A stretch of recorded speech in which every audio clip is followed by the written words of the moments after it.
Hey y'all, Sam Broadnax, your lead climbing instructor here at Crux Climbing Center. I'm coming at you with a handful of videos to help you go from a beginner climber, never climbed before, to a 5'10" climber, more of a intermediate climber. We'll get into what 5'10" means here in a little bit. This first video I'm going to be going over shoe and shoe fitting, handholds, climbing terms, and grades and grading. So here we go. All right, so when you're starting out climbing, it's important to make sure you get a nice, snug, tight-fitting shoe. You want to start with a climbing shoe that looks something like this, with a nice flat bottom to start. As you climb harder, you'll get more of what we call an aggressive shoe, which will look more like this. It's really going to have a downturned toe and crunch your toes up. But for now, when you're starting out, you just want to have a nice flat shoe. You don't want any room in the shoe at all when you put it on. You want your toes to touch the very end of the shoe. You don't want them to be curled and be painfully curled in the toe box here is what we call this area. We want them to be nice and tight and snug and your toes to touch the very end so we can utilize this part of the shoe once we're on the wall. This is really where we're going to be focusing using our shoe in these next couple of videos is this area called the toe box. So if our shoe isn't tight enough, we're not going to be able to utilize that part of our shoe. Again, not painfully tight, but nice and snug with your toes touching the very end so we can utilize this toe box. Again, nice and flat.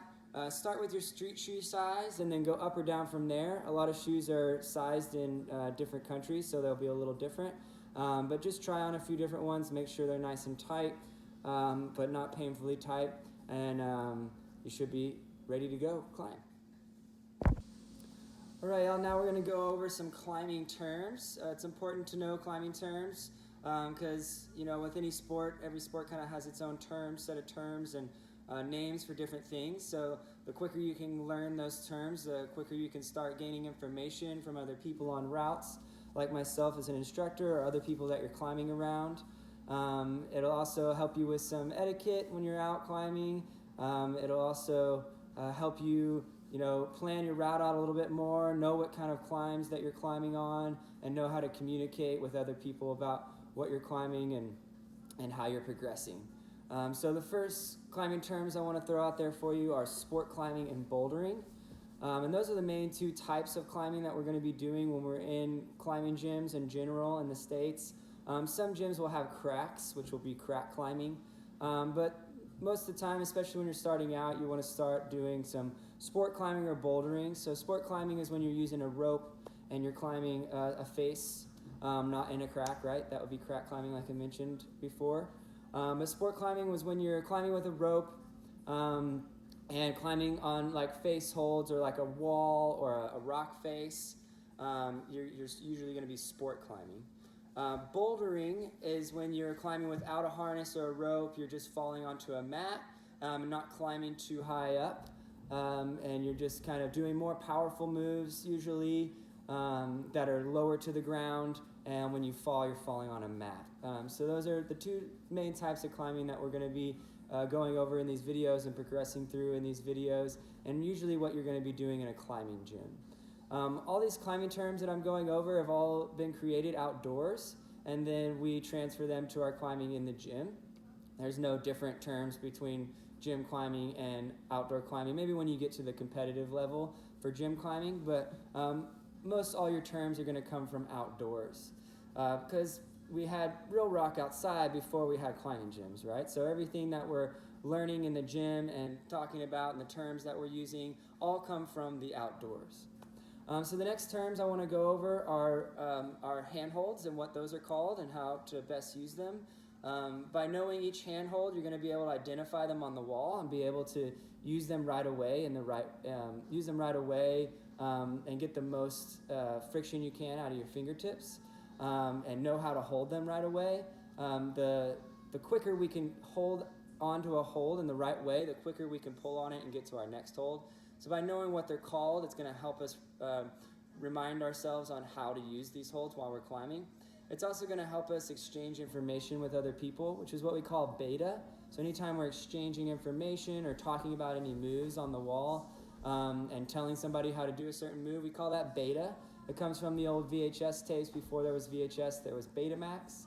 So that comes from that beta, the Betamax tapes. So whenever we're exchanging information, we call that beta. Just know a quick little tip there that you're not going to gain beta unless you ask for it. You're not going to give beta unless it's asked for. So if you're climbing around and you're struggling a lot and kind of falling a lot and everybody's just kind of standing around there looking at you, it's because you need to ask for help. Same if somebody's struggling and they haven't asked for help yet, try not to give them any beta or any information on the route. We want to give each other the best chance of climbing a route on our own before we have somebody step in and start telling us every single move to make. So just a quick tip there with beta. So we're going to be able to change beta. We're going to be able to identify holds. We're also going to be able to do what's called reading your route. And this is really important to start doing when you're starting out climbing, is taking a look at your route, seeing what the handholds look like, where the route's going to take you, maybe looking at the wall shape a little bit too, and seeing what we're going to need to do with our body to get through that route. You tend to see climbers, maybe sometimes if you've been in a gym before, putting their hands out and kind of doing this little climber dance.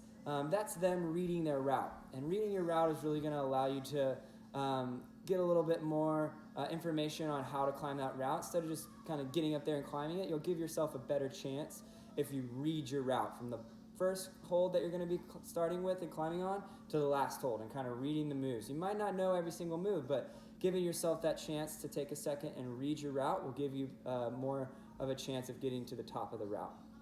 Also remember, it's not always about getting to the top. Focus on the moves in between from the bottom to the top. We'll talk a little bit more about that later on, but we're going to get into these handholds here behind me. We're going to start with easy holds and then work our way up to harder holds. So again, all these holds are molded to replicate what we find on real rock outside. The biggest hold we're going to find here is called a jug that you see here, this yellow one. And that's any hold that I can really fit my hand on top of and get my fingers behind. We call this a positive edge. So anytime there's a big positive edge right here where I can really sink my fingers behind and get a good grip onto it, a good handle, we call that a jug. These holds, these terms for these holds are nationwide.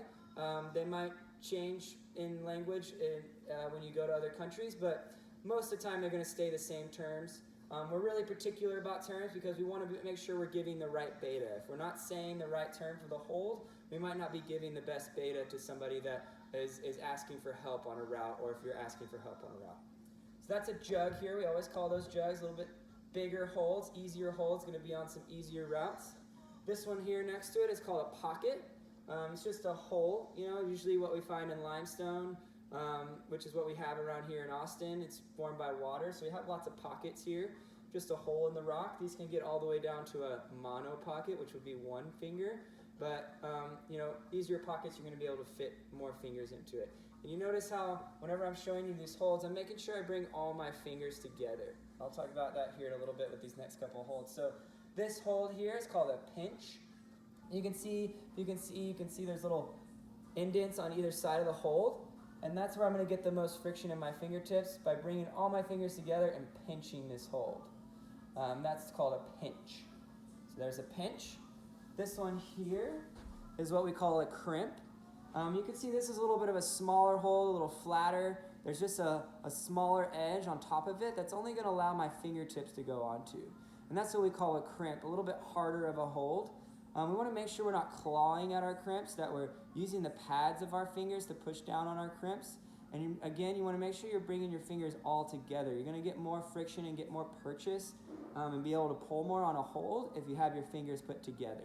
You might hit a hold and be a little bit spread out, but try to wrap that crimp up and bring it all together. And we'll talk about that again later on, but make sure your fingers are all together on all these holds that you're using.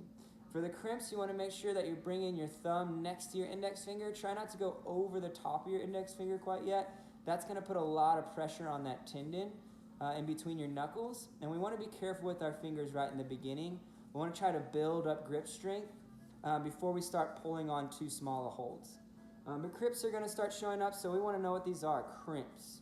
Fingers together, small edge, not a big jug, harder hold. All right, and we're closing that crimp. This one here is called a sloper. Another harder hold, we always want to make sure that we're really pressing down into our fingertips and weighting this hold, which I'll talk about in other videos too. But a little bit harder of a hold here again is what we call a sloper. Open hand, no edge, nice and round, sloper, harder hold. These two are a bit harder. When those show up on a route, they're going to get a higher grade, which I'll mention later on. We'll go through grades. So here is a side pull. You see how my thumb is on top here. Just note that for later. And we pull this from the side. So that is a side pull. So I'm pulling from the side. It's like a jug flipped over to the side. Side pull is what we call that. You might have a crimpy side pull, right? Or, a side pull pocket or something like that later. Some of these might mix together. But for now, we're just going over side pull here. This one here is called an undercling. You see how the good positive edge is underneath here. So I'm going to bring my hand underneath, maybe kind of pinch the top here. We call that an undercling. Okay, undercling. If you say underpull, people aren't going to know what you're saying. Make sure you're saying undercling. This one here is called a Gaston. Gaston. No, it's not Beauty and the Beast Gaston, but that's a good way to remember it. It's actually a French guy's last name. He was the one that kind of coined the term for this move. So that's why we never translate it into English, because it's a guy's last name. So Gaston, and notice here, it's much like the side pull, but my thumb is on top, and I'm pulling my body kind of across my hand this way. This would be a side pull, kind of pulling my body in. So thumb on bottom, Gaston. If I switch this, thumb on top, side pull. All right? And these are going to be our hand holds that we're going to be using. Again, this is going to help with exchanging beta. So if I were to give you beta on a route, I'd say, hey, look for the jug on your right. Then make sure you hit the pinch, get into the undercling, and then drive off your legs to the crimp. Right? So I've just explained a whole set of moves using these hand holds and the terms for these hand holds. So get to know your hand holds, and that's going to help you progress in climbing, because you're going to be able to exchange information, get information, and start recognizing these holds on the route. And also reading your route, like I was saying earlier. So again, there's a term for you, route, I didn't go over. Sometimes we call climbs routes or problems. So with bouldering, we're usually calling our climbing routes problems. With rope climbing, we usually call them climbing routes. You go both ways with that term there. But these are going to be our handholds. Get to know them. It's going to help you progress to that 5-10 grade, which we're going to go over next, what 5-10 actually means. Alright, y'all, so now we're going to be going over climbing grades. It's important to know your climbing grades, so you're keeping yourself from getting on anything too hard right off the bat when you start climbing. It's also a good way to give you some clues on what the route's going to feel like, what it's going to be like, the difficulty of the route. It's also going to help you track your progress. So you can start low in grade and then slowly work your way up and kind of know where you are within your climbing. It's also going to help you kind of create some goals and see what you need to work on. So the basic thing with grades is every route's going to get its own number or grade, and the lower the number, the easier the route, higher the number, the harder the route. There's many things that go into consideration before we put a grade on a route, before a setter, or setters are the people that set the holds on the wall. Before a setter or somebody that's climbing a route for the first time outside, before we put a grade on a route, we're taking many things into consideration, like the size of the holds that you're climbing on, the types of holds. Are they crimps? Are they slopers? Are they jugs? Are they pinches? Is there a lot of crimps? Is there a lot of slopers? Is there a lot of powerful moves, consecutive powerful moves? Is there really only one? So we're taking into a lot of things to consideration before we put that grade on the route. Also the length of the route. Many things go into consideration with the route. One thing we want to kind of talk about here too is we're creating a grade or putting a grade on a route depending on how hard the hardest part of the route is too. And that hard part of a route is what we call the crux. So that's the name of our gym, crux. That's actually a climbing term. It's just touching on the hardest move of the route. So whatever your crux is on a route, that's going to be the hardest move there. So if there's multiple cruxes in a route, then you're probably going to have a higher grade. So just another term there for you, crux. So now let's get into these grades. So again, lower the number, the easier the route. This is our grading system that we use here at Crux. We kind of add these little animals for kids to easily identify and for us to easily identify to and talk about. But if you go to another gym and you say, hey, I've been climbing raccoons and koalas a lot, nobody's really going to know what you're talking about. The universal kind of nationwide grades that we're using are these numbers and this letter V that are underneath the raccoon or the animal that we have. This is what we're going to be talking about outdoors with climbs and in gyms for climbs. And every climb is going to get its own grade there. So let's talk about this first grade here, the V on top. The V grade is going to be for bouldering only. So where there's a V and then a number, it's usually a little bit of a range, like a 1 to 2 or a 3 to 4. That's going to be the bouldering grade. That's specifically for bouldering only. And that was created in the late 80s, early 90s by a gentleman named Sherman Vermin. That's where the V comes from. His name is Sherman Vermin, and his last name's Vermin, so that's what we use the V for. And that was actually created outside of Waco Tanks, or outside of El Paso at a place called Waco Tanks, which is a world-class bouldering area. That's where that grade was created. So I encourage you to, build up your skills and go out there and check it out. It's a great spot. But that's why we use the V there, and that's for bouldering only. So again, lower the number, easier the route. In our gym, we actually have here what we call a V beginner, where there's a VB. But you can see here, bouldering truly starts at a V0. And then let's touch on this grade underneath here. That's called the Yosemite Decimal System.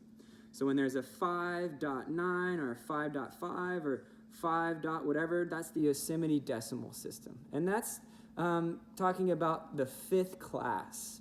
So the 5th class is what mountaineers and explorers back in the